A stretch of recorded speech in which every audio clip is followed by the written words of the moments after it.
All right, good afternoon and welcome. I'm Valerie Weber. I serve as a Community Impact Director here in Akron, Canton, and Youngstown with the American Heart Association. I will be your host and moderator for today's conversation, along with Tracy Benke. Tracy is our Executive Director in the Youngstown area with the American Heart Association, and we both welcome you to today's community conversation. This is part 2 in the series, and today we'll be focusing in on COVID-19 testing and where we go from here. We will discuss testing in our local communities, what heart disease and stroke patients and survivors should be aware of as our state officials begin to slowly reopen parts of the state with safety and health top of mind, and also where we go from here with tips and strategies to help support health equity and community resources. A warm welcome to each of you, and thank you for joining us today. As we begin the conversation, we're going to be using the chat option at the bottom of the screen, as I discussed in the beginning of the call. So we've had about 15 more folks just join, so I want to make sure you know where the chat option is. If you scroll at the bottom of your screen, you'll see the chat there. And you can go ahead and just type in a hello or a yes, just so we make sure that it's working on your end as well. And welcome to everyone. So I'm going to go ahead and turn it over to Tracy, and we are going to introduce our panelists. Wonderful, thanks Valerie. I am pleased to introduce our experts, our panel experts today. And we'd like to take a moment to thank each and every one of you for taking the time to be on the call with us today. I know how crazy everybody's schedule is right now, and for you being able to take the time to be with us today, we are greatly, greatly appreciative of that. I am happy to introduce today Dr. Gupta from University Hospitals Portage Medical Center, Dr. Scott from Access Point Community Health Center, Aaron Bishop from the Youngstown City Health District, and Fonda Williams, who is the Deputy Mayor of the City of Canton. So thank you all for being with us today and for sharing your expertise with us as we walk through this conversation. We're going to get started and jump right into the conversation.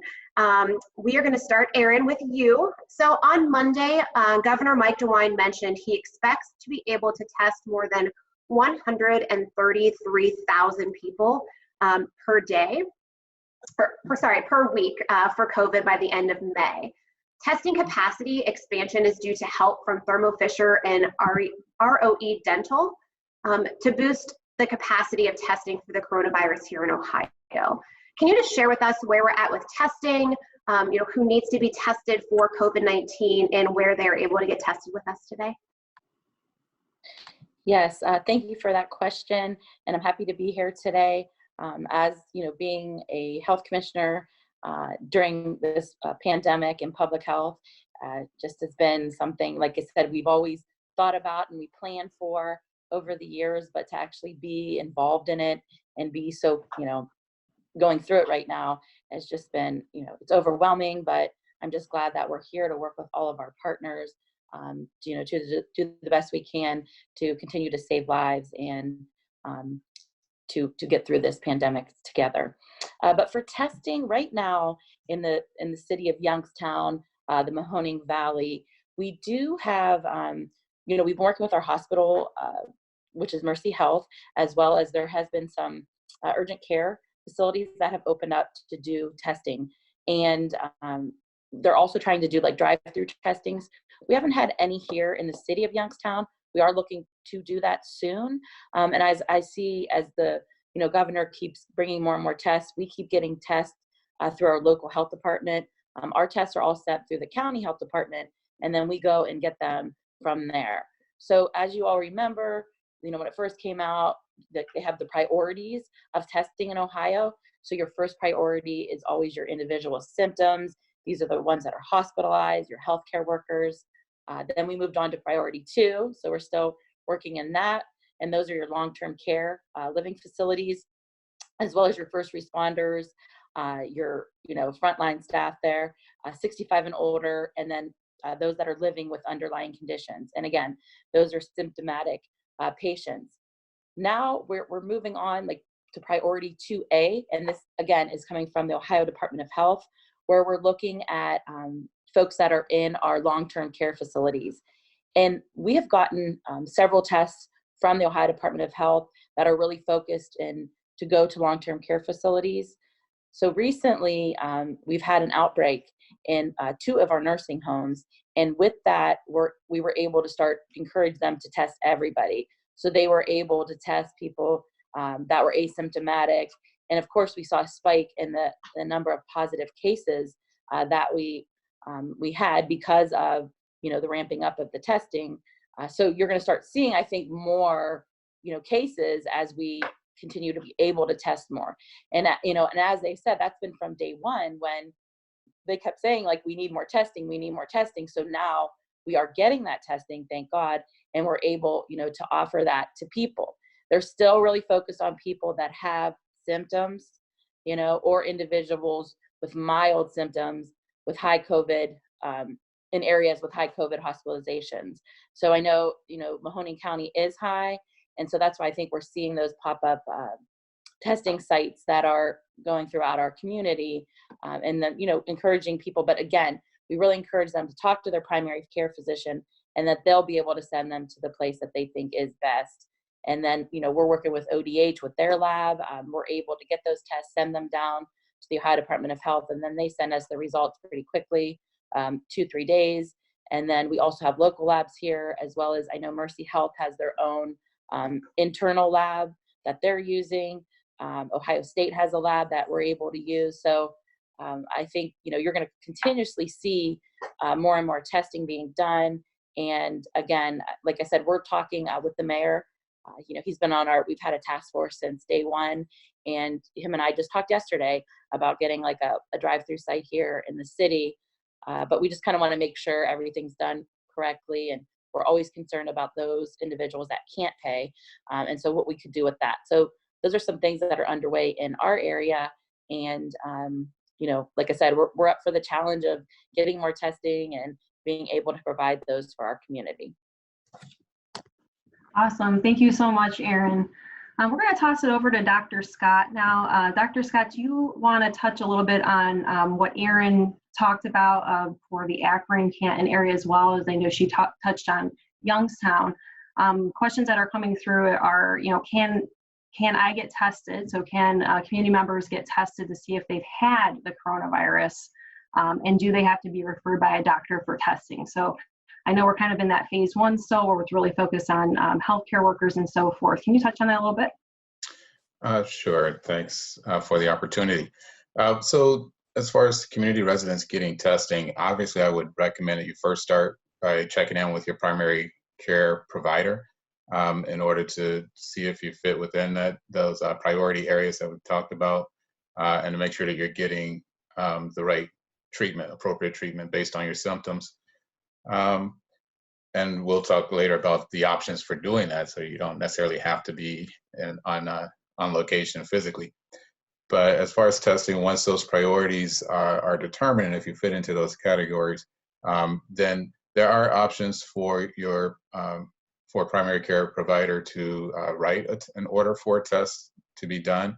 However, the majority of these tests are still being done in the hospital setting, and as was mentioned previously, in those type of settings where you're basically having symptoms that are moderate or severe and warrant getting that testing done. Some locations, such as Access Point Community Health Center, for instance, we have an agreement with a LabCorp facility, so we have a lab facility on site. So we are able to collect swabs and have the testing done through that lab and sent out. And that's done, we usually get a response within 3 to 5 days, and sometimes even sooner than that. The other options now, more recently, the Rite Aid has been offering screening tests that's available that is a self-test that you can do. Again, that's something that you actually have to go online, put in your symptoms, and then they will have you set up an appointment. Because again, the priority here is safety for patients, for community residents, for healthcare workers as well. So we want to make sure that it's done in an organized manner. So there are a number of tests that have been proposed by different manufacturers. only a few that have actually been reviewed and approved by the FDA. And that kind of limits what we have access to as far as the type of test. So there are still limited places to get tests done, but obviously the governor's office and our local health departments are in process of making sure that we can ramp up access for testing in the very near future. Thank you so much, Dr. Scott. So what I heard you say was that we're still recommending that folks give a call to their doctor or reach out directly potentially to the pharmacy, and they will connect them with a doctor. Does that sound about right? Correct, yes. Okay, awesome, thank you. So we're gonna toss it over now to Dr. Gupta. The question for you is, how can I see my doctor, or is my doctor available during stay-at-home orders? Can you touch on that a little bit? Good afternoon, everybody. Thank you for giving me the opportunity to be part of the panel. I think that's a very important point that we should stress, that for the patients, that your doctors are available during this epidemic. Everybody is working, and we are all available, both physically as well as by virtual visits. We are, especially at university hospitals, we are doing virtual visits both through a Zoom platform as well as other platforms, as well as phone conversations that you can have with your doctor's office. We are always there, available during normal doctor hours, normal clinic hours. So I think it's very important for the patients not to feel that they are isolated and they can't reach out for help. If you have symptoms and if you had appointments with your doctors, which were already scheduled from before, we are actually, all the doctors in the community are trying to keep those appointments by doing virtual visits or phone visits. So if you have any symptoms, I would definitely not hesitate to call your doctor's office. There will be somebody to help you with that. And I think that's a very important point, because at this time, a lot of patients are very afraid to come to the hospital or go to the emergency room. And we are available as physicians to help you out with this. So if you need any help, please contact your doctor's office, and I'm sure that your doctor will be able to see you either through virtual visit like we are doing here through Zoom, or by a phone visit, and address your concerns and direct you for appropriate therapy. And I think that's very important, to ask for help, not feel isolated and not calling. It can lead to bigger problems, and we don't want that to happen for the patients. Thank you so much, Dr. Gupta.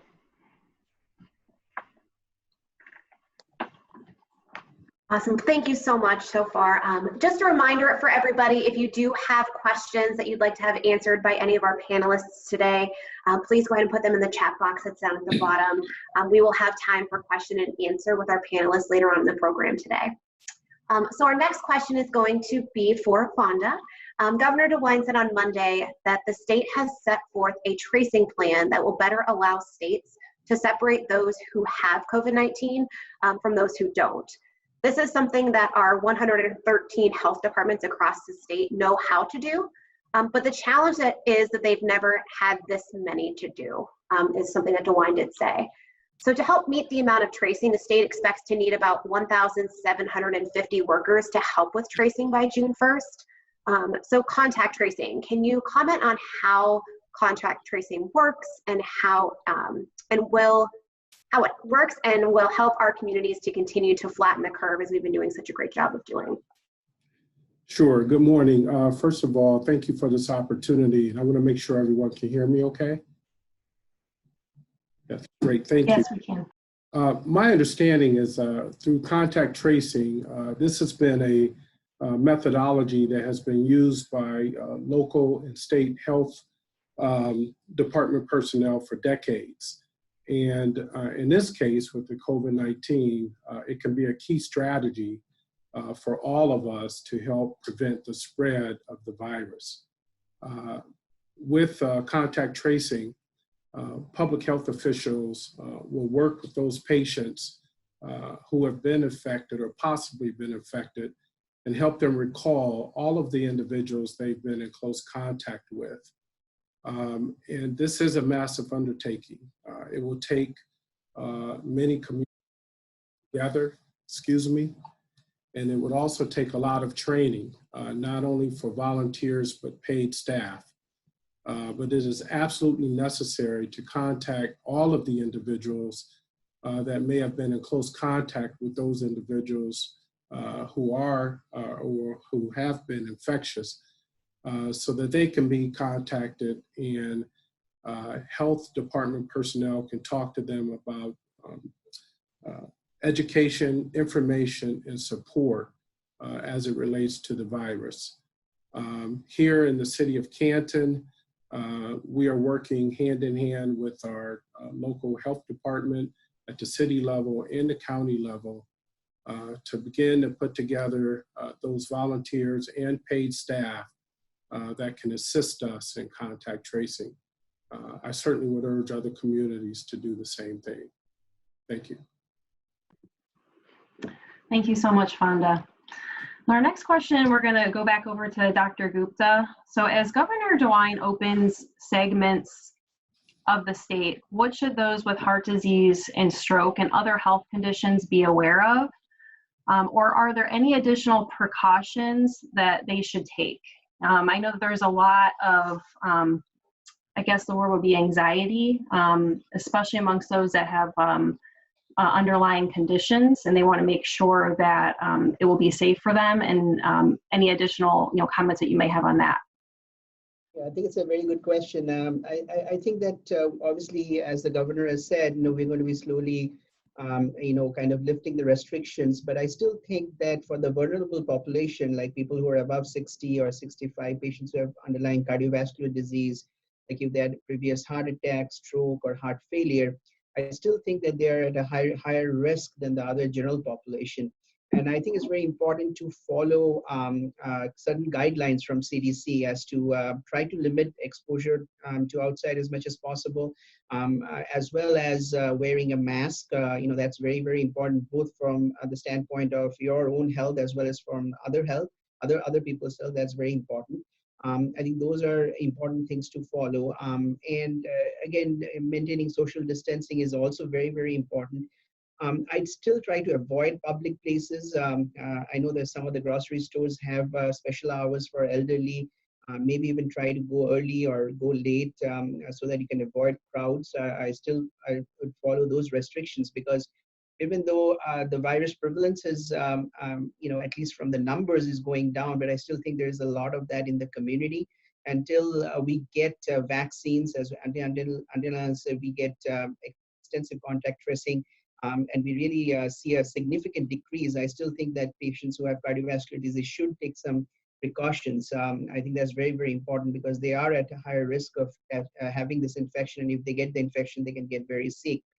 So I think it's very important to follow some of the guidelines which are still there, and not completely go out and do things. I still try to avoid public places, as I said, follow social distancing. Those are important things to keep in mind. Thank you so much, Doctor.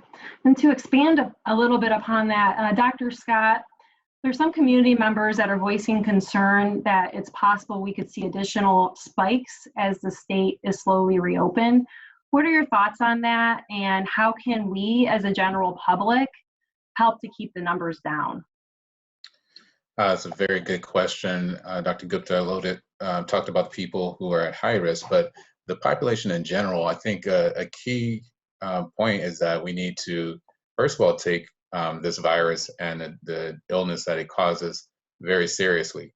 And in doing so, we need to take advantage of opportunities such as this webinar to educate ourselves in general, so that we know what are some of the things that we can do and why we're doing it. Basically, if we follow the guidelines that have been given by Governor DeWine and our State Department of Health, the things that Dr. Gupta just mentioned as far as wearing a mask, and you're wearing that face covering not just to protect yourself, or not to protect yourself so much as to protect others, because we don't know exactly who might be carrying the virus. And just because you've had a negative test, even if you've had the ability to get a test, that was one point in time. So you could still get exposed after you had your testing done. So something to always be aware of. So just adhering to the recommendations that have been made, wearing a mask when out in public, practicing social distancing, washing your hands frequently, continuing to sanitize and clean, frequently touch surfaces, and just making sure that if you're an employee, making sure that you're checking yourself daily, doing those health checks, making sure you're checking for fever or any symptoms, respiratory symptoms that might be related to COVID. And again, it's more about education and kind of looking out for each other. And I think, as far as preventing the spikes that may happen, we may see some increase going forward, even as we start to open things up again. Part of that might be just because of additional testing that's available, so more people are being found. But in general, if we adhere to the guidelines that have been recommended, we will be giving ourselves the best opportunity to avoid another spike. Thank you so much, Dr. Scott. So we're going to shift gears just a little bit and talk about how organizations in our community are supporting health equity. And so I'm going to define health equity. So health equity means that everyone should have an equal opportunity to attain his or her full health potential, and that no one should be disadvantaged from achieving this potential. We know factors such as social determinants of health play a key role in determining an individual's overall health and our ability to achieve true health equity as a community. There are conditions in which people are born, grow, live, work, and age. They include factors like socioeconomic status, education, neighborhood, employment, and social support networks, as well as access to healthcare. These health inequities have been exacerbated by the coronavirus and further expose the challenges our communities face. These are complex topics and areas that the AHA and other organizations have been working for many years and in some cases decades to help increase health for all. Tracy, I'd like to start with you. Can you touch on some of this continued work that the American Heart Association has in this space? Absolutely, thanks, Val. I think times like these make me extremely proud and even more proud to be a part of the AHA and what we're doing. So I'd like to start off with what we're doing scientifically. We are talking with scientists every day about the coronavirus and how it affects our at-risk populations.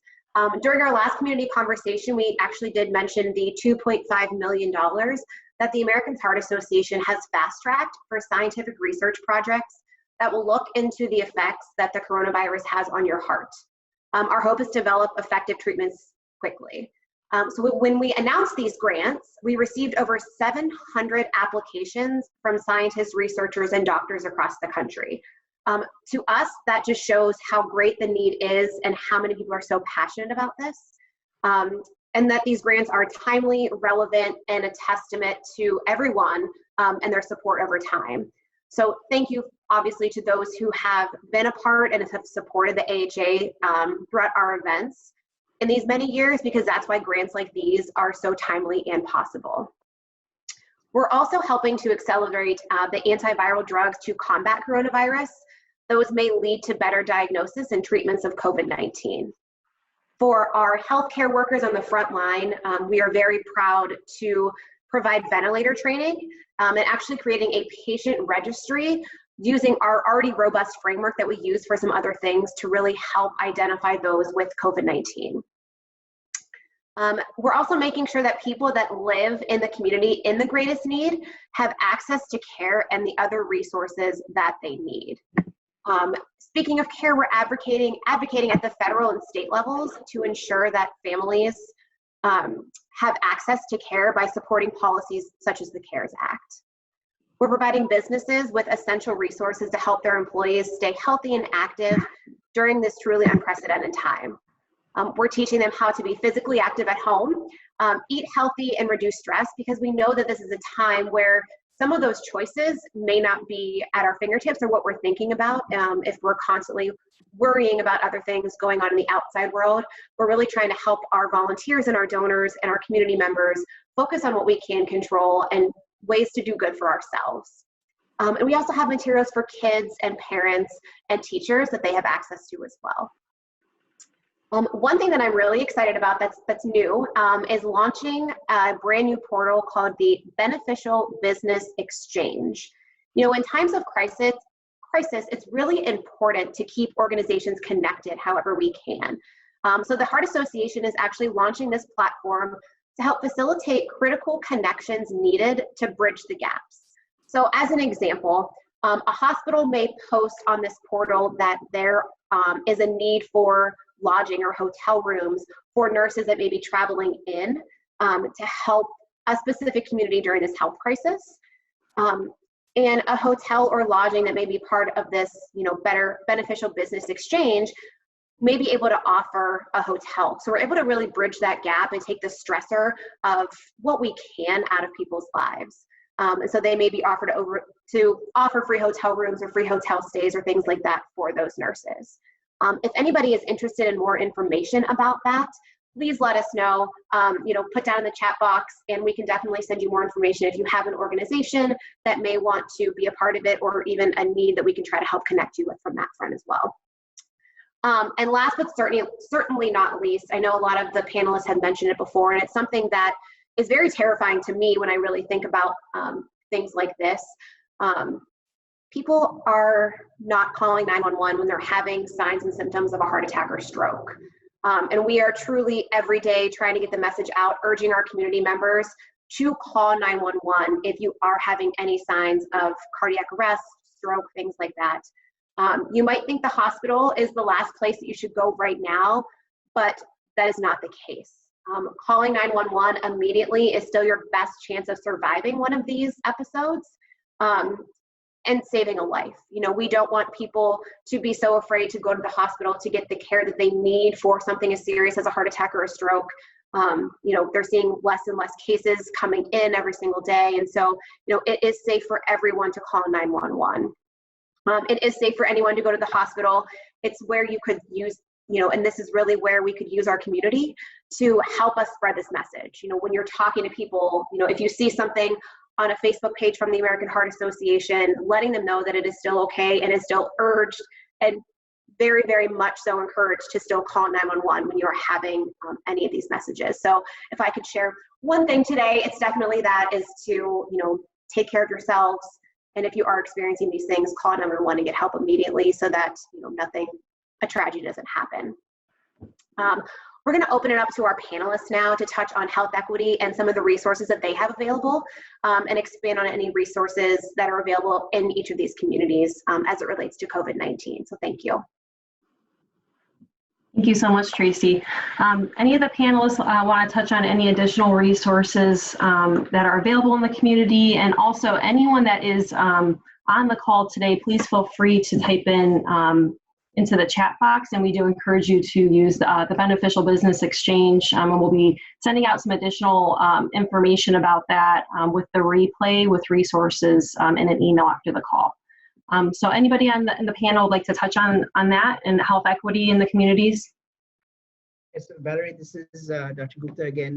Well, one important point which Tracy said, I think I want to reiterate that again, is if anybody is having any symptoms suspicious for heart attack or stroke, please, you know, absolutely ask for help. I mean, I think calling 911 is very important. Getting to the hospital is very important. We have been seeing this, that a lot of there's significant decrease not only in the United States, but also across the world. There has been a significant decrease in number of acute heart attack patients. But at the same token, we are seeing a lot of patients who are coming with sudden cardiac death or cardiac arrest. Actually, in you know, New York City, there's been about 50 to 60% increase in number of patients coming with cardiac arrest. We are actually seeing this in our local community too, in our local hospitals here at Portage. So I really think it's very important point is don't wait too long on symptoms. I think that's a very important thing. The hospital is a very safe place to come to. In fact, it's probably one of the safest places because everybody takes precautions. The patients who are suspicious for having the virus is being tested and isolated. The nurses and the doctors are taking utmost precaution in preventing any spread of infection from the patients in the hospital elsewhere. So I think the hospital is a very, very safe environment. Out in the community, you don't know who has the infection, but here in the hospital, at least we know who has it, and we are kind of isolating that person, and the doctors and nurses taking all the precautions. So please, I think it's very important to spread that word in the community that if you have any symptoms, don't wait, because if you wait too long with a heart attack, it might be too late, and there might be nothing that we could do when you come into the hospital. So it's very important to call for help early. Thank you so much, Dr. Gupta. Any of the other panelists like to touch on additional resources or any comments at this moment? Valerie, this is Erin Bishop. I just wanted to touch a little about what we're doing here in our community.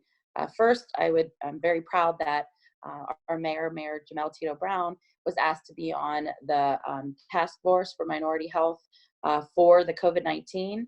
So it's great that we have a little in when it comes to this topic. But we're also very blessed here in the city of Youngstown to have our own local Office of Minority Health. It is run by our director, Lee Green, and the local offices, there are 9 throughout the state of Ohio. It's been in inception since 2003.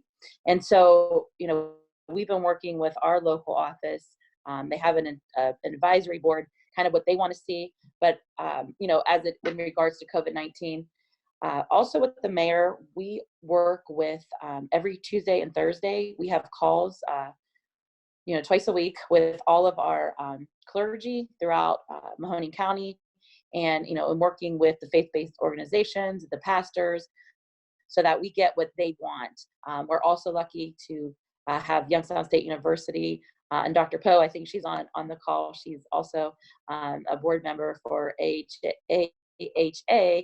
And she's wanting to do work through Youngstown State University. So I think we have been working together all throughout this. I know we all been really, focused on COVID-19, but there's also this part of it that, we've been working on, behind the scenes, whether it was, doing food distributions with our local United Way, working with our Youngstown City schools to make sure, when the schools closed down and there was no, who was going to do the lunches and all, it was the city and United Way and the workers, in the city schools that kind of kept that continuing. And we still do that on Mondays.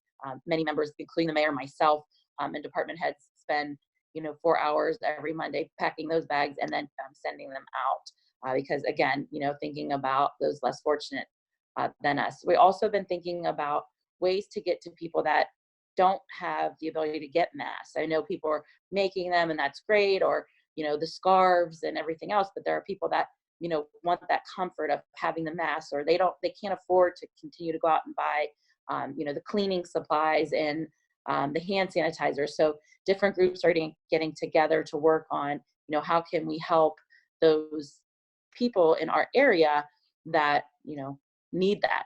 And so we'll be working together to, continue to do some more outreach into our communities. We have some masks and hand sanitizer on back order that as soon as they come in, we like to make sure we get them out, to our people. So stay tuned. And like I said, we go to where the people are by asking the pastors and what their, congregation needs, asking the people that live in our, housing developments here in the city, what they need. So we just don't kind of assume we know what they need during this time. And I think that's been a big help. Excellent. Thank you so much for sharing, Erin. Fonda or Dr. Scott? Yes. Yeah. Oh, sorry. no, go right ahead, doctor. Yeah. So I'll just comment in that, we've only known about COVID-19 for just a few months. 4 or 5 months ago, nobody was talking about COVID-19, at least in the US. And health disparities, health inequities have been an issue long before COVID-19 came around. So a lot of the tools and resources that we had available within, particularly in the community health center arena, but in our healthcare systems in the area in general, were being built up, and are still available even throughout this COVID crisis. So the crisis that we're in as emergency state just kind of amplifies some of the health inequities that were already in place. But issues related to access, in particular, as we're talking about testing now, access to testing is still going to be an issue that can contribute to health inequity. So it's definitely trying to get additional testing. In our case, where we're based in 2 counties, and Summit and Portage County, we're able to hopefully be in locations that people can get to. We're on public transportation lines as well. So that's an issue, and that's something that health departments and larger health systems have to keep in mind as they're trying to make testing available in order to address that. So, and then there's also the issues of just kind of behavioral aspect. I've mentioned education before, but that's important still throughout this COVID season that we're going through. Because some people may not want to, even when they're eligible for testing, may not want to know, may not want to be tested. There may be a certain stigma associated with it. So there are resources that we have available as a part of an interdisciplinary care team that we're still able to provide primary care services, preventive health services, behavioral health services as needed in order to address some of those concerns and contributing factors to health inequities. Thank you so much, Dr. Scott. Fonda? Yes, thank you, Valerie. The city of Canton, like many other cities throughout the state of Ohio, will soon be recipients of community development block grant funds specifically set aside for CARE Act activities. Here in the city of Canton, we've decided that with those dollars, one of the first programs we're going to implement is drive-up testing. And drive-up testing will be held in one of our most underserved neighborhoods. And that was done for a number of reasons. In addition to the drive-up testing, we will also be able to provide in a city-owned facility that's also located in one of our most underserved neighborhoods, telehealth services. Again, the purpose of that is to make sure that those who traditionally have not had access will have access immediately. We are hopeful that these funds will be here very soon. We have put these programs in place. We will also use these funds to support our contact tracing efforts, assistance for our first line providers for PPE equipment, and several other programs. So we're proud to say that we're going to put these funds to great use as soon as we receive them. Thank you. Excellent. Thank you all so much for sharing. And I see that we had a few of the resources that were shared in the chat. So let me go ahead and read this to the group. Looks like this is from Amelia. So with the knowledge and encouragement of ODH, Alliance City Health Department and Stark County Health Department are offering testing to anyone in tiers 1 through 3. And she shares coronavirus.gov testing protocol. We work with LabCorp. Our turnaround time is 3 days right now for people with a primary care provider. We do the testing and send results back to the provider. For those without a provider, we give the order in conjunction with a telehealth visit. We have a mobile testing unit, which we are taking out to congregate living sites throughout Stark County. And then she gives her contact information here for more information. So we will share that out with the group as well. And I just want to say, coming from my perspective here at the American Heart Association, we sit on a lot of coalitions throughout these counties that we serve. And it has been truly an honor to work alongside each of you. And, as some of the panelists have mentioned, that a lot of the health disparities that we see have truly been exacerbated by the coronavirus. But, working together, this is how we're going to solve a lot of these issues. So I just really thank everyone. It truly is a team effort. So I just want to thank you all for that while I have you all here together. So what we're going to do now is we are going to open it up for Q&A, and I see that we have some Q&A coming through in the chat, and I know we had some via social media as well. So we're going to go ahead and open it up to all panelists at this time. And I want to give a quick reminder before I forget as well. This is a series that we're doing. The next one is going to be on May 12th. That's a Tuesday at noon. And it's going to be focused around stroke. So we're going to send out some more information for that as well, but you are all welcome to join in that part 3 series that's up and coming. All right, so our first question is, some community members have seen reports about coronavirus attacking the heart. Is this true or false or under investigation? And if so, how does this occur? Valerie, I can probably answer that question. Yeah, there is actually two ways or a couple of ways that's, what we are seeing the manifestations of the coronavirus. One is where patients actually get, when they're very sick, and there is inflammation of the whole body system, which happens due to the virus. The heart actually gets stunned, and we see that the heart function goes down, and the heart muscle doesn't work very well. The patient is going to heart failure and what we call shock. That means the blood pressure goes down, the heart's not pumping any blood to the body. And this is a result of inflammation, which is being induced by the virus. It not only affects the heart, but also affects the kidneys. The patient's going to kidney shutdown. And of course, they're going to respiratory failure, that they need to be on the ventilator.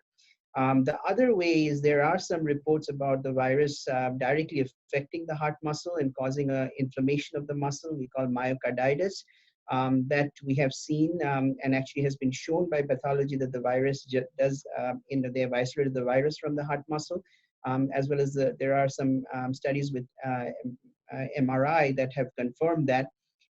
In a certain percentage of cases, that's reversible. That means it gets better when the virus infection gets better.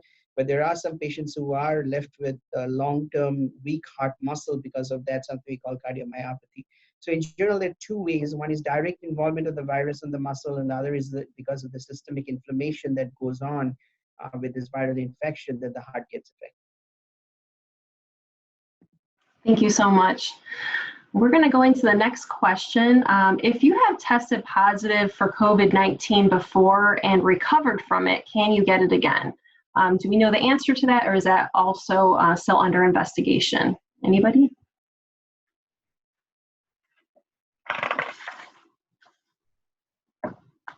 Sorry, didn't unmute. I can take that question, I guess. So I guess the short and honest answer is we don't know yet for sure. There's definitely, we see people getting tested who have the disease, who are mounting an immune response, but having a production of antibodies, the theory is that that provides immunity, but we do not know for sure. So, so at this point, I think it's still under investigation. There's still studies being done, and we just don't have a definitive answer for that question yet. Thank you. The next question I see coming through, how does someone become a contact work with in the contact tracing, either paid or as a volunteer? I'm not sure if anyone on the call can comment on that. Anybody have any idea on that? I know this is being rolled out at the state level.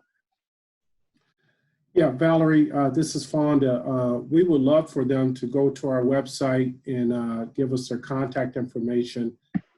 As you mentioned, we're in the process of ramping up that program, but we will take their name and contact information, and we will absolutely be in touch.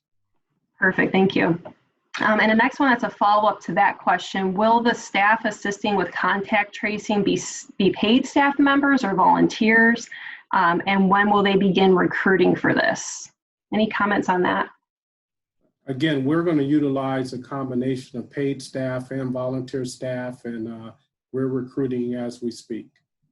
Perfect, thank you. Okay, our next question is, does having high blood pressure put a person at high risk? If yes, what if the high blood pressure is semi-controlled by medication? Valerie, I can answer that.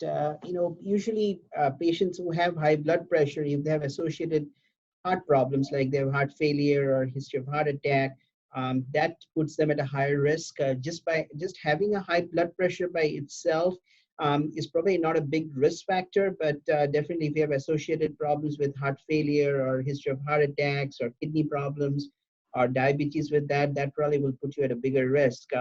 If the blood pressure is controlled, that's good, and if obviously it hasn't caused any other effects like on the heart or the kidneys, or you never had a stroke or heart attack in the past, then your risk is much lower than if anybody has all the other problems. Thank you, Doctor. This would be a follow-up, it looks like. What about reducing oxidative stress with high-risk patients through the NRF2 pathway? Can either of the doctors comment on that? And if not, we can try to get an answer for that. I can probably, I'm not sure what exactly the oxidative pathway, but there are some studies which have looked at the virus actually affecting the lining of the blood vessels we call the endothelium.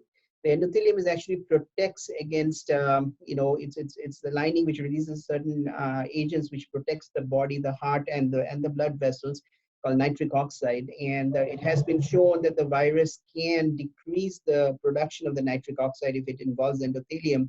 And that's actually bad for not only the circulation, the heart, and actually that's how a lot of patients are getting blood clots. They're getting blood clots in their lungs, they're getting blood clots in the arteries. So anything to improve the endothelial function, that means, yeah, there is some role of antioxidants, as you can say, but the data is not very clear about it. But more of controlling diabetes, controlling high blood pressure, controlling cholesterol, that not smoking, those are the things that we can do to improve the endothelial function to help against this. But as with other systems, when the virus does affect it, it's pretty bad. And this has been actually shown by pathology studies as well as other scientific studies that the virus can affect the lining of the endothelium and can cause endothelial dysfunction. Thank you. This may be a follow-up to that as well. What are the stats for obesity as a risk factor for COVID-19 severity and death? We know that obesity is a risk factor. Doctor, could you comment on that a little bit? Obesity by itself, of course, is usually associated with other comorbid conditions like sleep apnea, diabetes, high blood pressure, and those basically puts you at a very high risk from this virus, because if you get the infection, there's a high risk of going into respiratory failure, that your lungs may not work. You might end up needing ventilation, especially if you have been using like CPAPs at home because of sleep apnea. That risk definitely increases quite a bit because your lungs are compromised. But so I think obesity by itself, I consider definitely a very important risk factor to make things worse if you get the virus. If you get the infection with the virus, especially with associated heart problems or lung problems, it can put you at a very high risk. Thank you, Doctor. Any other questions that you all have, please do enter them into the chat box now. And if I missed your question above, please re-enter it. I'm just trying to scroll through here and make sure I don't miss anybody. The next question that we've gotten a lot via social media is folks really just want to know how long this is going to last, how long COVID-19 is going to be with us. And obviously we don't have the answer to that. But if any of the panelists want to comment on that, please feel free. Well, again, it's because this is so new and this is the first round that we've had with this experience of COVID-19. I don't know that we have an exact answer. Well, we don't have an exact answer for when it will end. Theory and speculation, we assume that if, obviously we'd like to have a vaccine against this, that's going to take time for that to develop. There's this theory that if we have 2/3 of the population vaccinated against the disease, then we don't have to, it's not as big an issue as this situation has been, that's less likely to happen again in subsequent years. And obviously it's going to take time before we can even get to that point. So it's, right now we're basically, I think, just looking at what's happening globally and how long things are lasting in other countries, and basically just watching China and Italy and Spain to see how things evolve there in order to determine likelihood of when things will end here in the U.S. Thank you, Doctor. And just a comment from Kelly, Summa Health is offering free COVID e-visits for the community that they serve in addition to a 24/7 telephone line for COVID questions. So thank you, Kelly Harvey, for putting that in the chat there. That's another resource that we can share out with the group. Bridget asks, how do you feel about allowing large mass gatherings prior to having a vaccine or treatment? That may be kind of a follow-up to what we just discussed. Any comments? I guess, again, it'd be personal opinion here, because the only guidance that we have currently is to continue to abide by, avoiding large mass gatherings, and still keeping limited to groups of 10 people or less. And for right now, until we have more information, I think that probably will remain the guidance for quite a while now. Thank you. Next question, we keep hearing about the deaths are high in the African American population. Is this true? And if so, can you explain why? And I know we touched a little bit on this when we talked about health inequities and social determinants of health. So, coming from this standpoint, where folks, socioeconomic status, where they live, work, play, learn, and age, access to healthcare, access to transportation. These are a lot of the reasons that we're seeing these inequalities around COVID, and also other health conditions. So can anyone on the panel touch on that a little bit further? I know for Summit County, I know the health department recently, within the past couple of weeks, put out information about the occurrence of hospitalizations and how the majority or almost half of those are amongst African Americans. Similarly, deaths were like 38%, which is almost twice of the population percentage. So, but it is at this point still speculation. I mean, as I mentioned earlier, issues of health disparities and inequities have been long-standing, and it's been a situation with many chronic diseases, and with something that in this case is an infectious disease, but seems to be most severe amongst those who have chronic illnesses. That may be one of the factors. The other factors that go into it, as you mentioned earlier, is about as far as social determinants of health. And there's also one of the things that's possible is maybe it may be not so much the race that is or gender that is the factor, but maybe environmental factors as well. Maybe it's that they're essential workers that are at a higher risk, using, maybe if somebody is using public transportation or something, so they're increased exposures, because this could be even essential workers during this time. So it's, we don't know for sure, but definitely it's worth investigating and looking more into to determine. There's also, you mentioned social environments. And we know that African American, Latino families, there tends to be a lot of multiple people in one home, maybe. So it's like generational living type of thing. So it may be that there's an increased risk for spread of the disease when someone has it just due to contact. But these are all speculative theories at this point. Thank you, Dr. Scott. Next question is coming from chat. Some that have tested positive for COVID did not have a temperature or a cough. What other symptoms should they be looking out for? All right, so I guess I'll take a stab at that.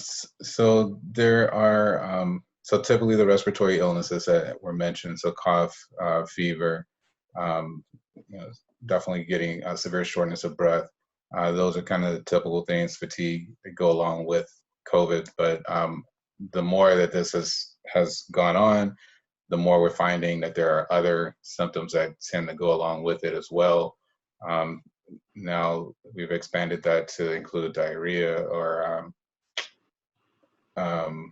also some abdominal discomfort, but also loss of taste, loss of smell, So we're still learning. Again, this 6 months ago, no one really was looking at COVID-19, and now we're learning every day as we go through this process.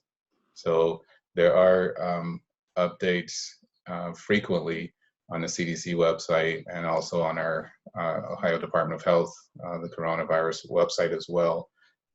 And those symptoms are added as it's been determined and validated across the country. The CDC is updating the list of symptoms to look for.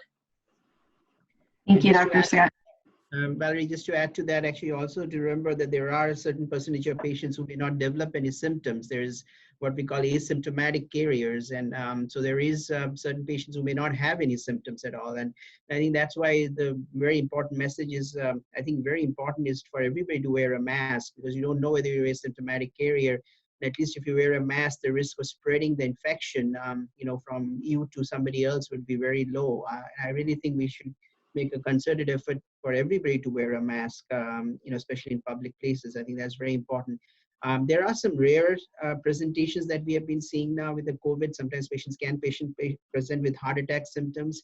Sometimes actually young people are presenting with stroke symptoms, especially in New York has been reported quite a bit. And also in children, recently it's been reported they're actually presenting with high fever and some rashes, typical of what we call Kawasaki disease. That's a disease which affects the children, especially with inflammation of the blood vessels. There could be very rare presentations sometimes. So if you are COVID positive, if you have any kind of unusual symptoms, I think it's very important to get that checked out. Thank you very much, Dr. Gupta. And then Chris, thank you, Chris, for this in the chat. Access Point is also providing virtual visits, and you can go to accesspoint.org. There's more information there. And we're getting close to the end of our hour, but we're going to take one more question, and then we are going to go ahead and close. Let's take a look here. Okay, what are the panelists' thoughts on what the governor reopening Ohio, but not mandating people to wear masks out in public and stores, and the risk of possibly worsening the virus? So it sounds like we're kind of tapping into a little bit of what you just said, Dr. Gupta, about the masks, that they're not being mandated as far as what Governor DeWine recently said. Any comments on that? Well, I mean, just from a health perspective, I strongly encourage everyone to wear a mask when out in public. Unless you are 2 years or younger, under the age of 2, or have some other compelling reason why you cannot. I mean, it's discouraged amongst those who do not have the ability to remove the mask, so that we don't want to risk suffocation. But obviously, the more people that are wearing masks, the more protection. There's kind of herd protection for everyone. So the more masks, the better. Mandating, I don't want to get into political or legal aspects of things, but from a health standpoint, I encourage everyone to wear a mask. Thank you so much. So we're going to go ahead and close, and I'm going to turn over to Tracy, but I do want to thank everyone and our panelists for joining today. And we will be sending out resources and the replay link later this week or early next week. So over to you, Tracy. Thanks, Valerie. And thank you so much to everybody on our panel, all of our attendees. I mean, such great questions and resources, and just reiterating the fact of, we're all in this together. We all have the best interest of everybody in mind. So thank you so much. And a big thank you to all of our healthcare teams across the region. Your dedication and focus on the health of our communities is truly inspiring, and definitely what keeps me smiling and trying to move forward every day as we navigate through this together. We'd also, again, like to thank our local heroes, those that are putting their lives on the line to heal our community and keep us safe. Doctors, nurses, healthcare workers, first responders, grocery store employees. I mean, the list truly does go on and on when you look at what's going on in our communities. We do see you working tirelessly and selflessly through all of it. And really, truly thank you from the bottom of my heart and everybody else's. To all the listeners, again, we will be sending out emails with a lot of the resources that we discussed. a lot of the things that are happening, the great feedback that a lot of the people gave in the chat box with resources in our local communities. And we look forward to seeing you in our next community conversation that will be in May. So thank you all so much again. Have a safe rest of the week and take care of yourselves.